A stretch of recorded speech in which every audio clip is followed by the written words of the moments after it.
Kung ikaw ay isang baguhang rider o driver at kailangan mo na mag-renew ng iyong rehistro, ay para sa iyo ang video na to.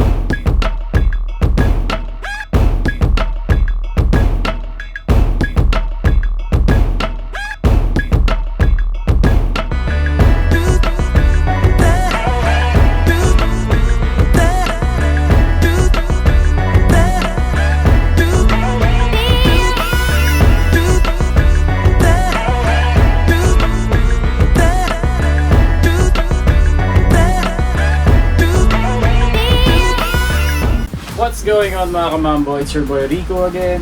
At kakatapos nga lang natin mag-renew ng ating rehistro sa LTO. Kaya naman naisipan kong i-share sa inyo ang proseso at step by step para sa mga newbie rider o driver o kahit sa mga dati nang nagmamaneho pero nakalimutan na ang proseso. Step number 1. Unang-una ay huwag ka munang aalis ng iyong bahay o garahe. Yes, tama po ang inyong narinig. Huwag ka munang aalis ng iyong bahay o iyong garahe dahil ikaw mismo ay kailangan mo nang magpusa na i-inspect ang iyong motor o ang iyong sasakyan.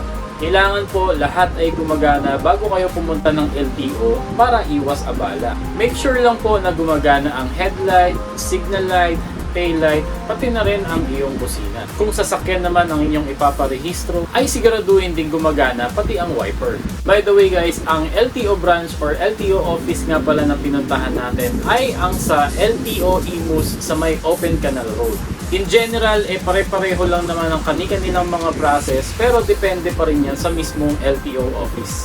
Bukod sa mga ilaw at sa mga busina ay kailangan din po nating siguraduhin na ang gamit nating side mirror, lalo na sa mga motor, ay yung standard na kasya ang 4 na daliri.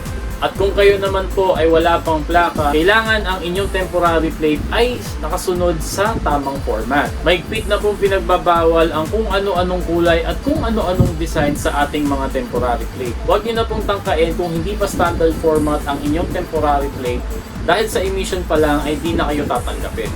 Bali guys, ang pinuntahan natin emission testing center ay ang GAF or GAF Emission Testing Center dito sa Malagasang 2E, Imus, Cavite.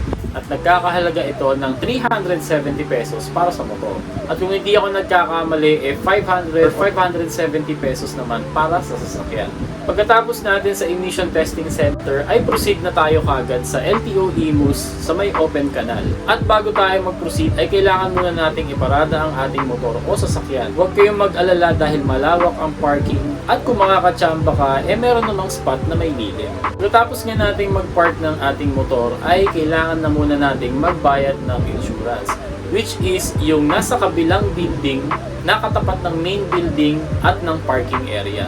Makikita nyo naman dyan guys, may malaking nakalagay na insurance at doon kayo papasok. Pagkapasok natin sa insurance ay bibigay natin ang ating papel sa window 1 at pagkatapos mailista at mabigyan ng number ay ipapalapag nila ang iyong papel sa left side sa ibang mga teller. Pagkatapos nito ay hintayin mo lang na tawagin ang iyong pangalan. Dito medyo nagtagal ako ng konti, siguro around mga 15 to 20 minutes kasi mukhang mano-mano ang pag-input nila ng iyong data. Pag natawag ang iyong pangalan ay sasabihin nila na mag-proceed ka sa payment, which is nasa kabilang kwarto katabi lang din ng insurance sa may dulo banda. Nakalagay dito initially ay 500 ang insurance pero meron palang additional fee ngayon na validation fee at meron din naman daw itong memo na nakapost sa kanilang teller. By the way guys, dun pala sa insurance ay hinihingi din nila ang iyong email dahil dun nila isisend ang soft copy ng iyong insurance. Ang tanging ibibigay lang na physical copy ay yung kopya ng LTO.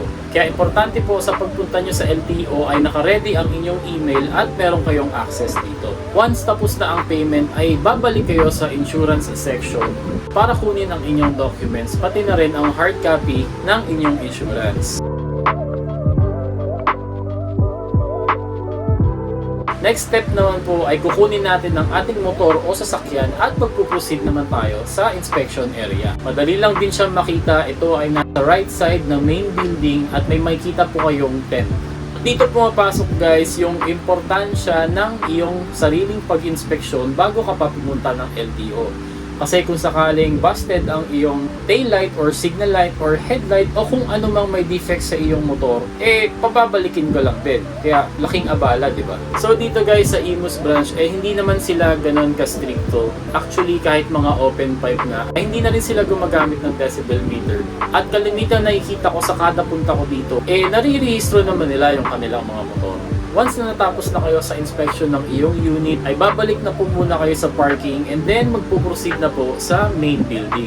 Once na tayo ay nasa main building na, ay ibibigay naman natin ang ating mga documents sa table number 4 malapit sa exit. Nasya rin naman ang inspector kanina sa inspection area.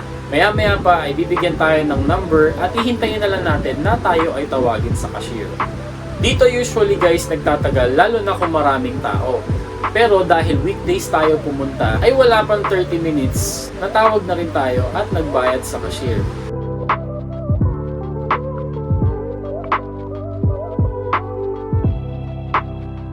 At ang ating binayaran guys sa cashier para sa renewal ng ating rehistro ay 254.50 cents. So all in all, ang ating nagastos ay 1204.50 cents. So ito guys, wala po tayong penalty, nagparehistro tayo on time. So ganyan lang po usually ang babayaran. Pero minsan maaaring mag-iba. Pero ang advice ko po sa inyo ay wag po kayo sa LTO mismo magpa-emission dahil usually mahaba ang pila. Syempre, given na rin dapat na medyo aagahan natin para matapos tayo ng maaga din. All in all guys, naging smooth naman ang process at inabot lang siguro tayo na mahigit 1 oras lang sa lahat ng yon. Pero hindi pa tayo dyan guys natatapos dahil meron pa tayong last and final step. So pag uwi ninyo ng bahay guys ay kukunin ninyo ang inyong original na CR or Certificate of Registration or kahit yung lumang photocopy man at ifo-photocopy nyo ulit sa isang page kasama na ang inyong updated na OR. Para naman sa ganun guys, sa tuwing mag-checkpoint kayo ay naka-ready sa isang papel ang inyong OR at CR. So sana po nakatulong ang video na to sa mga riders at sa mga drivers na baguhan or kahit sa mga dati nang nagmamaneho na gusto ng refresher sa process ng renewal ng rehistro. So hanggang dito lang po muna at kita-kits tayo guys sa next content. Ride safe, drive safe, peace!